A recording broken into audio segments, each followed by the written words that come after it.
Pessoal, bem-vindos a mais uma entrevista do Balanço em Foco, a nova websérie do E-Investidor que você já conhece, é onde eu bato um papo com executivos de importantes companhias da Bolsa Brasileira para a gente entender os números que foram divulgados agora no segundo trimestre de 2025.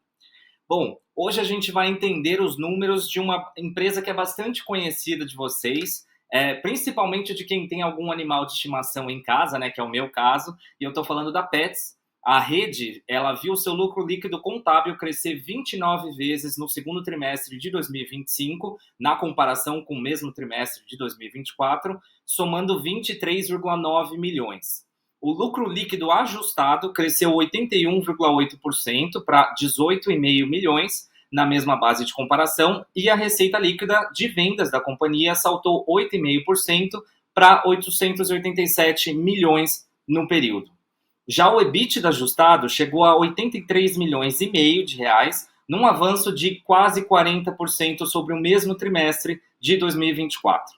Para a gente entender um pouco melhor esses números, o que a companhia fez para chegar até eles, eu vou receber o Sérgio Zimmermann, que é o fundador e o CEO da Petz. Ele vai conversar um pouco com a gente. Sérgio, bem-vindo. Obrigado pela sua participação aqui no Investidor com a gente.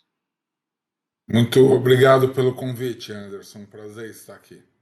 Maravilha. Bom, Sérgio, vamos direto ao ponto, falando um pouco sobre esses números, né? Eu fiz uma leve introdução muito rápida dos principais dados que vocês soltaram no segundo trimestre. Chamou muita atenção nesse balanço o avanço do lucro líquido, né? Tanto na base ali contábil, quanto na base ajustada, foram avanços expressivos, né? Eu queria que você comentasse um pouco sobre esse aumento. O que levou a esse aumento da Petz nesse período, né? Nessa comparação anual?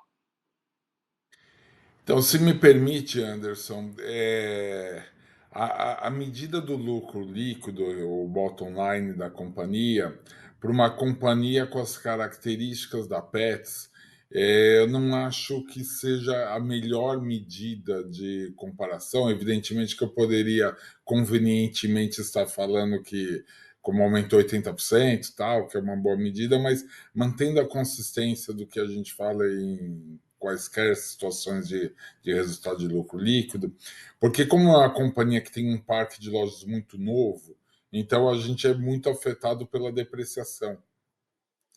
Então a gente tem uma diferença bastante grande entre o EBITDA e o lucro líquido. É pouco impactado por despesa financeira, mas muito impactado por depreciação das lojas.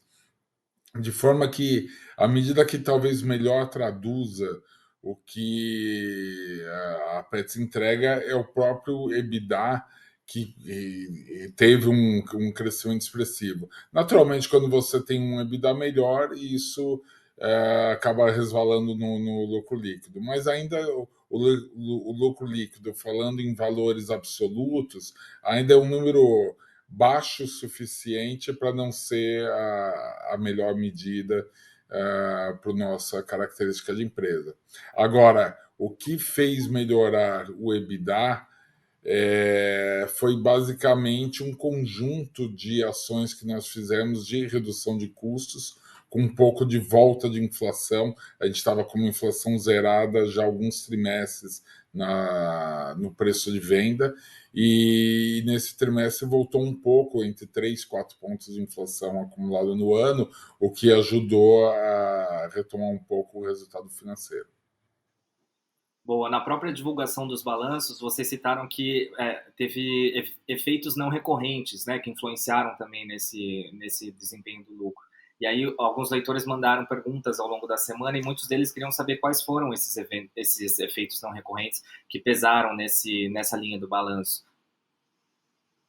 Não, o que tem de eventos não recorrentes é principalmente num processo de fusão, as despesas extraordinárias que você tem com consultorias, com advogados, esse tipo de despesa que você pode ter como não recorrente, e nada mais assim, de importante que tem, né, nesse tipo de linha.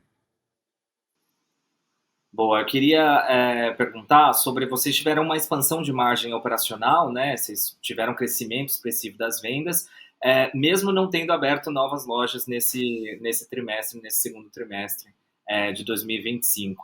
E aí eu queria que você falasse um pouco sobre o que motivou o que ajudou vocês. Você já citou a questão dos custos, né, que vocês conseguiram reduzir os custos, mas teve algum outro fator que contribuiu para esse número final? E aí eu cito, por exemplo, uma informação que eu vi no balanço interessante sobre a estratégia de gamificação que vocês fazem entre as lojas. Isso é uma coisa que ajudou esses números e isso é uma coisa perene? Vocês acham que isso pode continuar ajudando para os próximos balanços? Sim. Bom, o que contribuiu para o resultado, como eu disse, foram algumas despesas melhor controladas. No varejo você não tem uma grande despesa para mexer, na verdade é a soma de pequenos cortes que faz mexer o ponteiro, né? Junto com o efeito da inflação que eu comentei, e você lembrou um aspecto bastante importante que afetou desde o segundo semestre do ano passado positivamente a performance de lojas físicas, que é um processo bastante intenso de gamificação que tem sido um absoluto sucesso. Uma coisa que simula o Campeonato Brasileiro de Futebol no segundo semestre, simula a Copa do Brasil no primeiro semestre.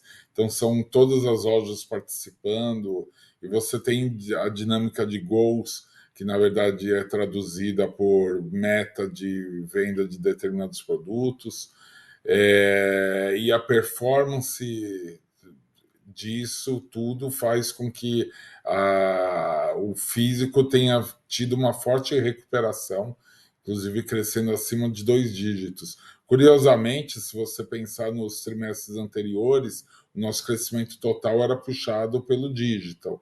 Agora, dessa vez, o crescimento total foi puxado pelo físico. Bom, e falando um pouco de cenário agora, a gente está atravessando, bom, um cenário de instabilidade geopolítica grande no exterior, mas que obviamente acaba afetando todas as economias, inclusive a brasileira. E aí a minha pergunta é se esse crescimento que vocês registraram nesse trimestre, como que ele fica diante desse cenário? Vocês acham que o risco está um pouco maior? Vocês estão se preparando de alguma forma diferente para um cenário mais conturbado, é, geopolítico, mas pensando nos efeitos para a economia brasileira como um todo? Sem dúvida nenhuma, por mais que a Pets seja blindada diretamente desses efeitos, sempre a gente é afetado indiretamente, porque se outros setores são afetados e se isso gera, por exemplo, um desemprego em alguns setores, essas pessoas que estão ficando desempregadas são potencialmente clientes nossos. Então, não há como dizer que a gente está imune aos efeitos desse tipo de situação. É, Acho que está muito cedo para a gente ter conclusões melhores ainda sobre o efeito dessa confusão econômica aí que está tendo, sobre taxação, sobre medidas que o governo pode eventualmente adotar e escalar o tom dessa crise toda. Da nossa parte, uma coisa que eu aprendi há muito tempo na vida, Anderson, é que não adianta gastar muito tempo com variáveis que você não controla. E definitivamente essa a gente não controla. Então a gente utiliza mais o nosso tempo e a nossa energia com tudo que a gente pode controlar, como por exemplo o nível de serviço que a gente entrega aos consumidores, os investimentos em tecnologia que a gente precisa fazer para melhorar a produtividade, para melhorar a jornada do consumidor. No nosso entendimento, é isso que faz diferença e que isso a gente pode interferir. O resto são as condições de mercado e a gente tem que ter tranquilidade de saber que solavancos poderão vir, mas que o casco aqui do navio é forte. Legal. Deixa eu pegar um gancho já nessa sua resposta, que você citou os investimentos. No balanço, os investimentos, se eu não me engano, eles diminuíram na comparação anual. E aí eu queria que você falasse um pouco sobre isso, sobre quais investimentos que vocês têm previstos, em quais áreas específicas, e se essa redução ela foi estratégica, ela foi pensada para vocês focarem os investimentos que vocês vão fazer nos próximos trimestres em áreas objetivas, mais objetivas para a estratégia de vocês. No dia 17 de agosto próximo, nós vamos completar 23 anos de atividade. E os primeiros 20 anos de empresa, 21 anos de empresa, a gente primeiro fazia o orçamento de vendas anual, depois a gente fazia o orçamento dos investimentos. E aí, como é que fechava tudo isso? A gente olhava pelo orçamento de vendas qual que era a previsão de geração de caixa. A gente ia lá para o orçamento de investimentos, via quanto que a gente ia precisar para investir. Sempre o que a gente precisava para investir era muito maior do que a geração de caixa nossa. E aí a gente discutia com qual era a fonte de financiamento do investimento. Então, houve um momento que foi um follow-on, outro momento foi o IPO, outro momento foi um empréstimo bancário, mas a gente sempre tratou essas coisas de forma independente. Desde o início de 2023, com a escalada dos juros e esses pornográficos juros de 10% reais ao ano, que não tem país, não tem varejo que consiga suportar uma taxa desse tamanho, a gente tomou uma decisão no início de 23, que é quando o nosso caixa, a nossa dívida estava zerada, que foi não deixar a dívida líquida crescer. Então, como é que a gente fez isso? A gente começou desde aquele ano a primeiro fazer o orçamento de vendas, ver quanto que a gente ia gerar de caixa, e essa geração, o tamanho dessa geração de caixa era o limite do orçamento de investimentos. E, portanto, a partir disso, a gente tinha que fazer escolhas sobre prioridades de investimento. E isso explica claramente o porquê que diminuiu fortemente a abertura de lojas, porque o dinheiro ficou mais curto, a gente não acha que é um momento adequado para tomar empréstimo para abrir loja, e a gente priorizou isso, sobretudo, com os recursos próprios, investimentos em tecnologia, porque esses investimentos em tecnologia melhoram a produtividade de tudo que está aí, melhoram a jornada do consumidor, a navegabilidade dos nossos aplicativos, então é bastante importante investir em tecnologia. Também investimos em reformas de algumas lojas existentes e algumas poucas aberturas.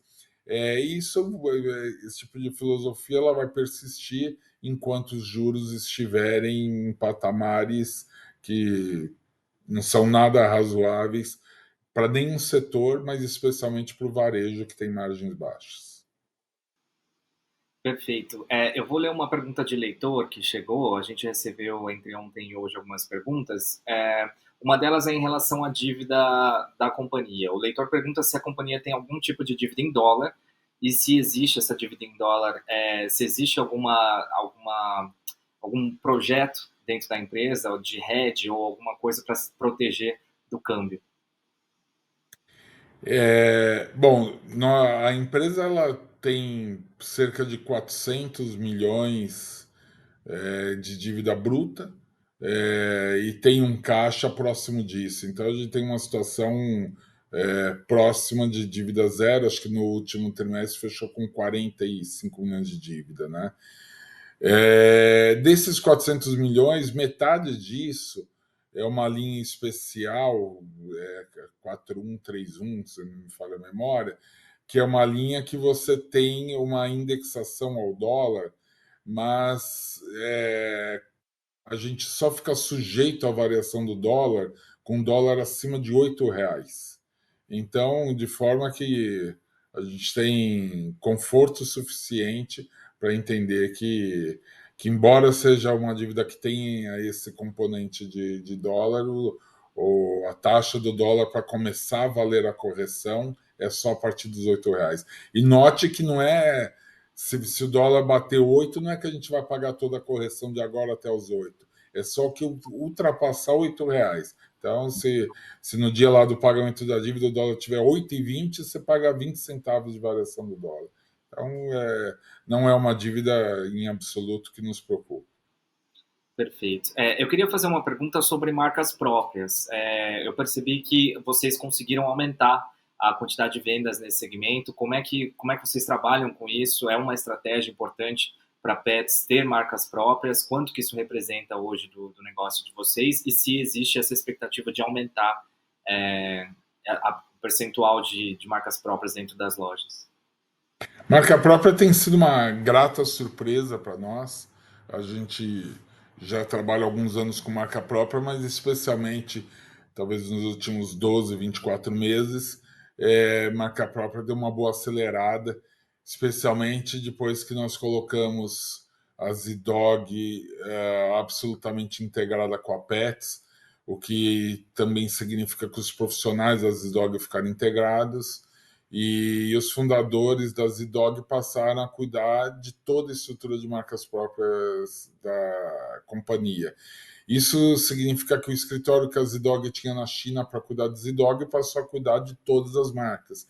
O escritório que a Z-Dog tinha na Espanha, ou tem na Espanha, para cuidar do desenvolvimento de novos produtos, passou a cuidar do desenvolvimento de novos produtos de todas as marcas.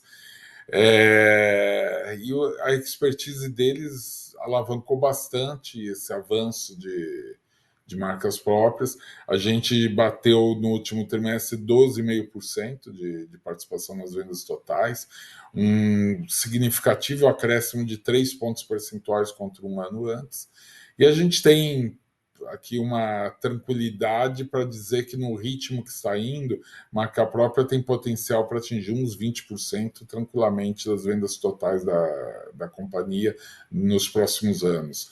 Isso porque, se você notar nos últimos trimestres, o último não foi diferente, a gente tem tido um crescimento total de 8%, enquanto marca própria tem crescido acima de 40%. E esse crescimento continua sendo absolutamente consistente. E o que é melhor, muito bem distribuído por todas as regiões do Brasil. A gente opera em 23 unidades federativas. Quando você vê a penetração de marca própria, ela é extremamente bem distribuída. Perfeito. Eu queria fazer uma pergunta sobre a fusão com a Cobasi. Bom, ainda está em análise do CAD. Eu queria perguntar se vocês têm alguma expectativa em relação a essa decisão do CAD sobre essa fusão. E, num segundo momento, como que vocês imaginam que ela deva acontecer? Como que deve ser essa integração desses negócios? As marcas vão se manter independentes? Já se sabe se vai unificar para uma marca só, ou se vão ficar coisas separadas? Como que vai ser esse processo? Nós tivemos, por alguns meses, um trabalho bastante intenso junto à superintendência do CAD para demonstrar que esse era um primeiro caso que o CAD estava analisando de duas empresas omnicanais se fundindo. O que explica muito o tempo que levou a análise da superintendência, porque há uma curva de aprendizado dos técnicos que estavam acostumados com fusões de varejos físicos sem uma presença expressiva do digital. E quando nós procuramos levar o nosso caso mostrando a dimensão da omnicanalidade, a importância dos marketplaces nesse sistema de concorrência, o quanto que o consumidor tem na palma da mão 3 mil pet shops para comprar, independente de qualquer tipo de concentração que tenha num raio de uma cidade, de uma loja física, porque eu posso ter lá 10 lojas, 15 lojas de Cobasi Pets num determinado raio, que indica algum tipo de concentração naquele raio, mas cada consumidor que mora naquele bairro, ele tem um celular na mão para poder comprar em 3 mil pet shops diferentes dos iFoods da vida, dos mercados livres da vida, então tem muita opção para se comprar. E isso a gente teve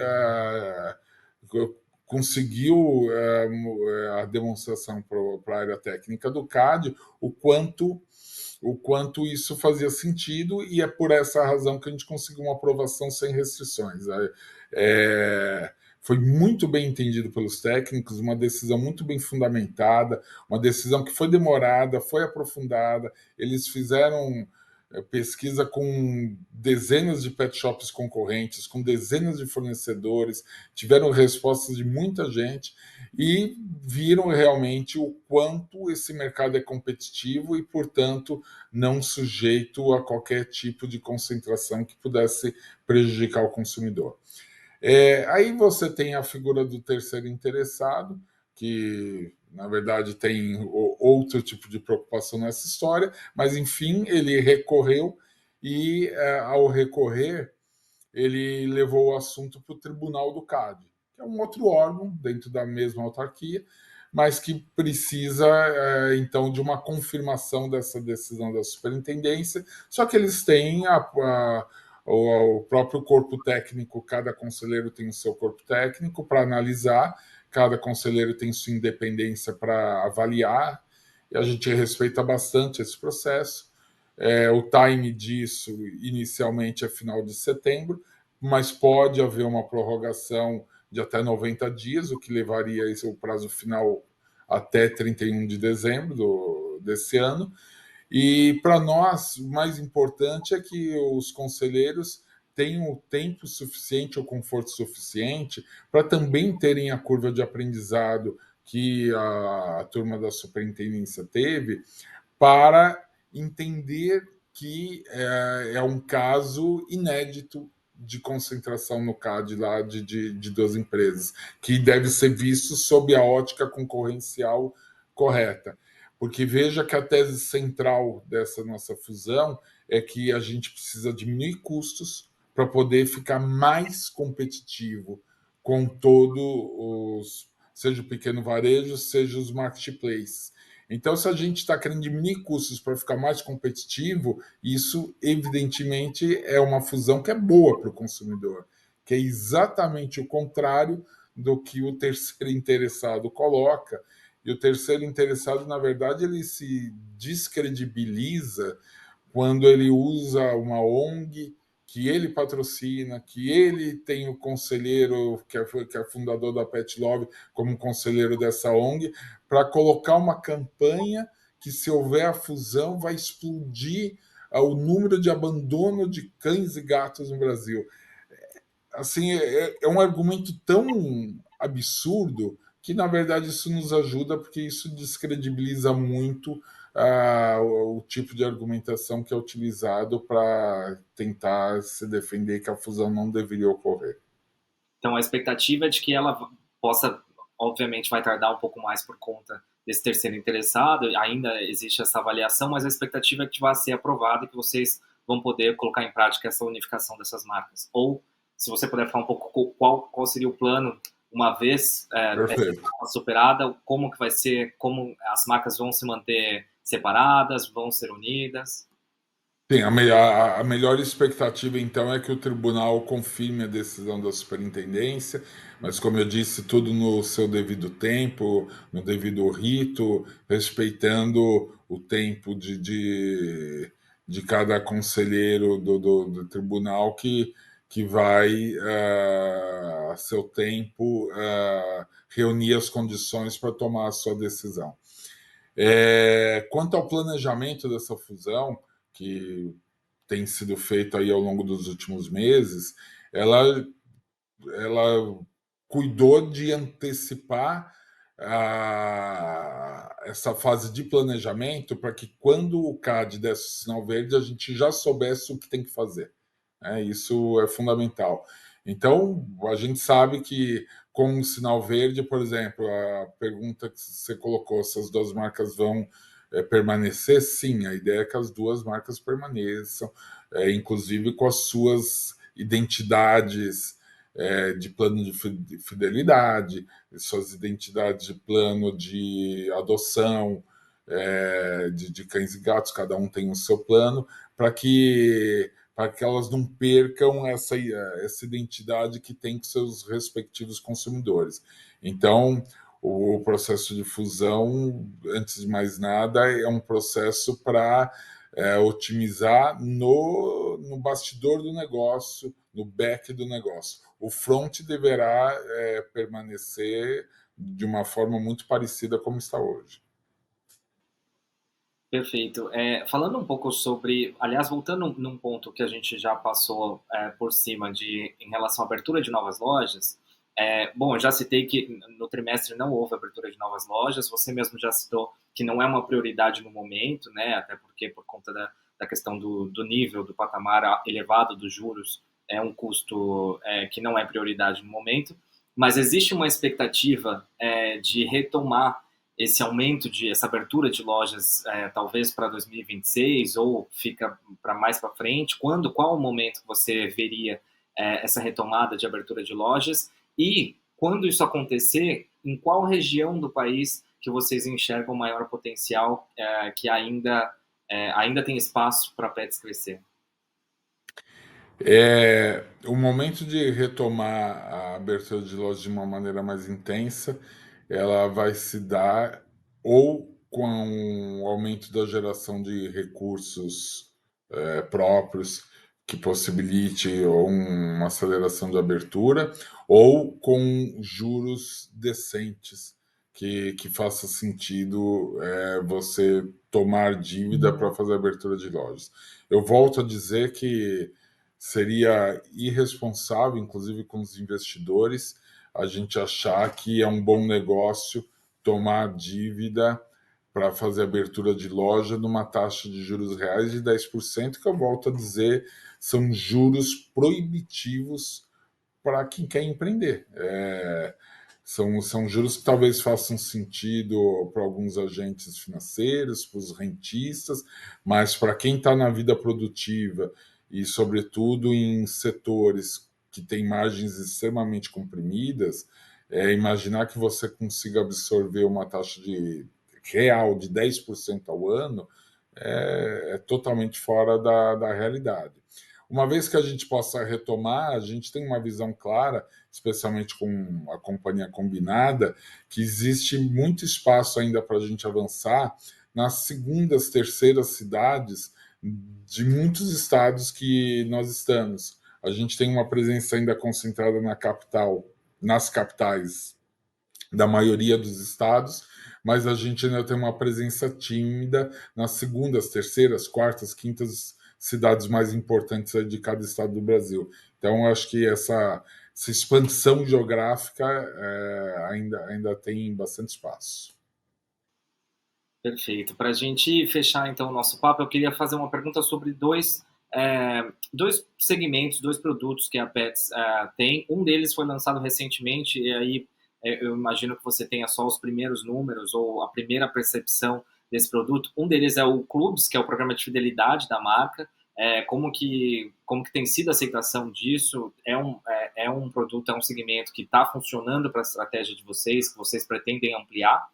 E o segundo é o do Ser e Saúde, né, que é o programa ali de seguro saúde para os animais de estimação. É um que acabou de ser lançado. Eu queria que você comentasse um pouco sobre se tem potencial, qual potencial vocês enxergam nesse tipo de projeto.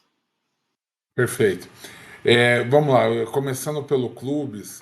O Clubes é a evolução de um programa que nós temos desde 2008, que é o Vale a Pena Ser Fiel, que é um programa de cashback, fundamentalmente, que era só para as lojas físicas. E aí o digital tinha a sua forma de fidelizar, e o Clubes veio unificar toda a fidelização numa plataforma única, numa plataforma claríssima, que tem uma parte gratuita, você pode ser um membro Clubes sem pagar absolutamente nada, mas você também tem 3 faixas de fidelização, que é ouro, prata e diamante, que você paga uma anuidade para fazer parte dessas faixas. E por uma gratíssima surpresa nossa, a gente tem tido uma adesão bastante significativa de clientes entrando nas faixas pagas de fidelização. Para nós é bastante importante isso, que demonstra o comprometimento do cliente com a marca, porque um cliente que está pagando pela fidelização, significa que ele tem a intenção futura de consumir boa parte do que ele pretende com a gente. E lembrando que é uma decisão inteligente, porque na verdade aparenta que ele está pagando, mas no final do dia quem está pagando somos nós, porque os descontos que nós damos vale muito a pena para o cliente fazer esses planos pagos. O que gera de contrapartida para nós é que o cliente ele aumenta o grau de fidelização à empresa, ele gasta mais com a nossa empresa. Então, se a gente dá mais desconto, ele acaba gastando mais. É uma boa parceria e o Clubes tem sido um grande sucesso. A gente está bastante feliz com o andamento e com os números que a gente ainda não tem divulgado por questões estratégicas, mas eu posso dizer que está num caminho muito bom. Quanto a Seres Saúde, que é o plano de saúde nosso, aqui é um produto bem mais novo que o Clubes. Ele praticamente eu posso dizer que ainda está sendo pilotado, embora já seja sendo ampliado esse piloto aí para vários hospitais, para várias clínicas, mas é um produto que tem características não tão massivas quanto Clubes, até porque aqui a gente concorre com um produto que o concorrente já tem, e ele já tem com um preço que para nós absolutamente não faz sentido. Então a gente tem a responsabilidade necessária para oferecer um produto que não está sendo o melhor preço de plano de saúde, mas que a gente pretende que seja o melhor custo-benefício para o consumidor e que isso faça sentido quando ele for usar. Não adianta você ter um produto para dizer que tem um plano de saúde e, eventualmente, na hora que você precisa, você descobre que, por N situações, o plano não cobre. Né? Esse tipo de frustração do consumidor seria danoso para a marca. A história de ter uma preocupação de só pensar no faturamento do plano de saúde ou no número de vidas que você coloca para dentro não é a nossa característica. A gente prefere que o plano comece timidamente, mas de uma maneira segura, sustentável e que no longo prazo faça sentido tanto para os consumidores quanto para a empresa. Perfeito, Sérgio. Eu queria agradecer sua participação. Muito obrigado pela sua disponibilidade, por ter vindo aqui, por ter compartilhado um pouco com a gente, explicado um pouco melhor os números do balanço e falado um pouco sobre as perspectivas, o que a gente pode esperar para os próximos trimestres da Petz. Muito obrigado mais uma vez. Anderson, o prazer foi meu. Muito obrigado, parabéns pelo programa.